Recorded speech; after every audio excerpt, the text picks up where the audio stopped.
Hey everyone, welcome back to Taiwanese Family in Canada. Today I'm super excited to share with you some of the tips and strategies that helped me achieve a score of 10 in the CELPIP speaking test in less than a month. I know how challenging language exams can be, and I want to pass along what worked for me. Before we dive into the details, if you find value in my content and enjoy what I do, consider supporting the channel by clicking the Buy Me a Coffee link in the description below. Your donations help me continue creating helpful content for you. Also, don't forget to hit that subscribe button and ring the bell so you don't miss any of my upcoming language learning tips and success stories.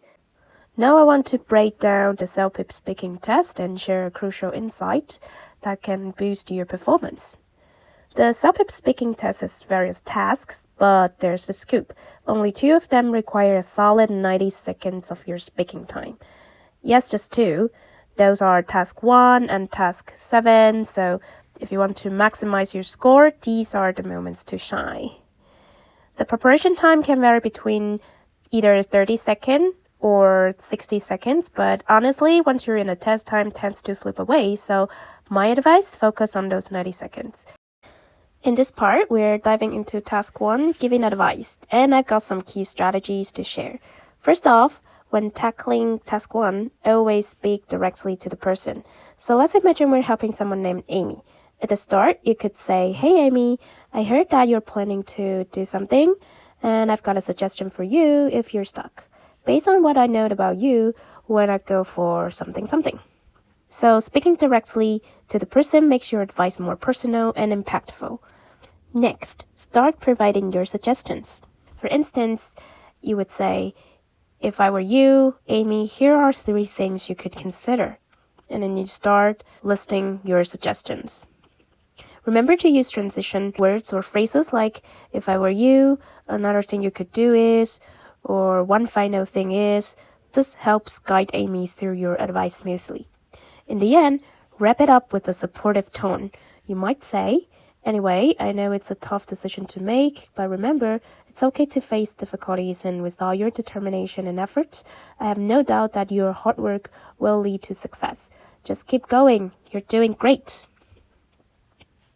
Now let's take a look at task 2 of discussing a personal experience. Start by swiftly choosing a story that you will tell.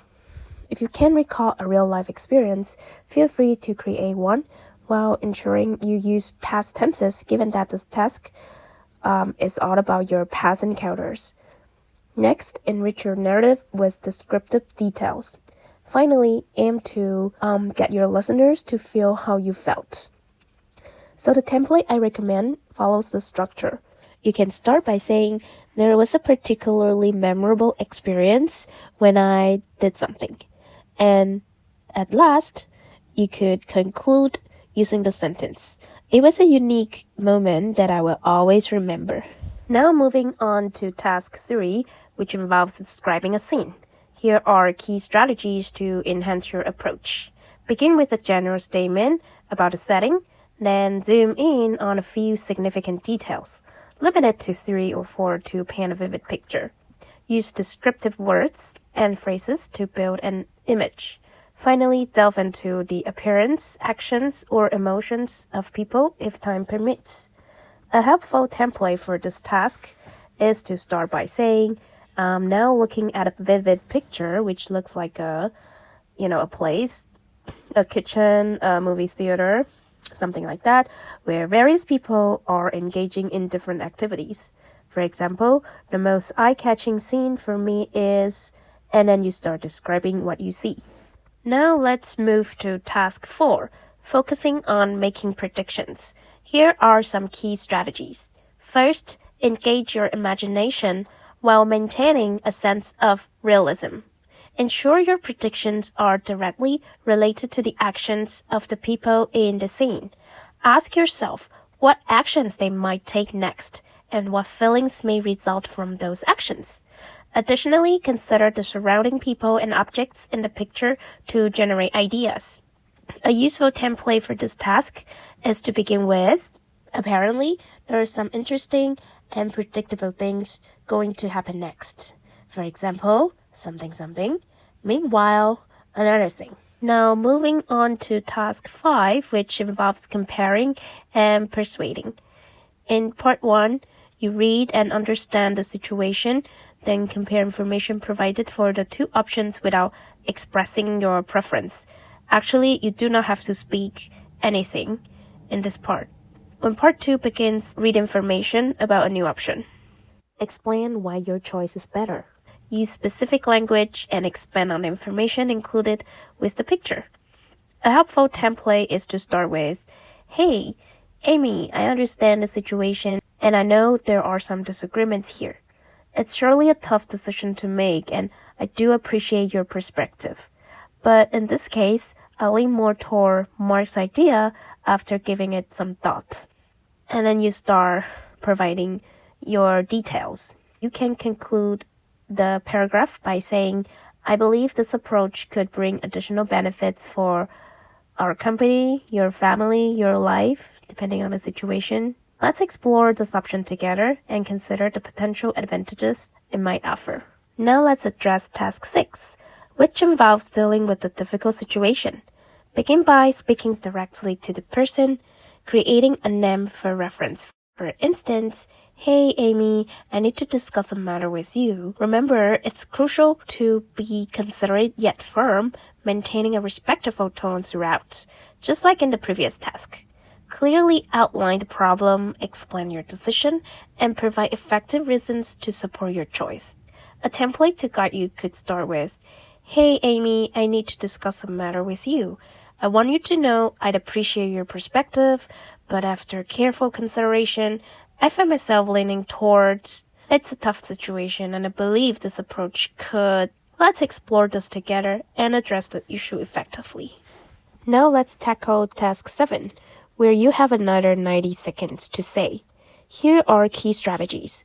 First, read the question carefully and ensure your response stays on topic. Quickly decide whether you'll answer yes or no, and give about 3 reasons to support your position, offering specific details for each reason. Present your ideas logically, using transitions to signal new points. You can begin by stating, "Absolutely, I strongly support the idea that," and then you say the sentence from the question. And there are some compelling reasons for this. End your paragraph by saying, "In conclusion," again, say the sentence from the question. It's a better approach, and the government should seriously consider the potential advantages it might offer. Now on to our final task, task 8, where you'll be describing an unusual situation. Begin by setting up the role-play scenario, such as saying, "Hey Mom," or "Hi Joe." Then dive into describing the unique aspects of the picture. Focus on elements you can describe well, and if you cannot think of specific vocabulary, just feel free to use common words to express your meaning. Okay, let's take a look at our template.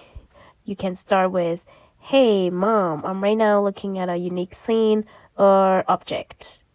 And then you just proceed to describe the various elements, ensuring to cover what you can observe accurately. Finally, to complete the task, usually you will have to ask a question or invite the person to the event. As we conclude this video, I want to emphasize that these templates shared here are a result of practicing with ChatGPT. It's important to note that I didn't personally come up with all these templates. Rather, I used ChatGPT to enhance my communication abilities. If you're interested in learning how to practice with ChatGPT and create your own templates, feel free to let me know in the comments.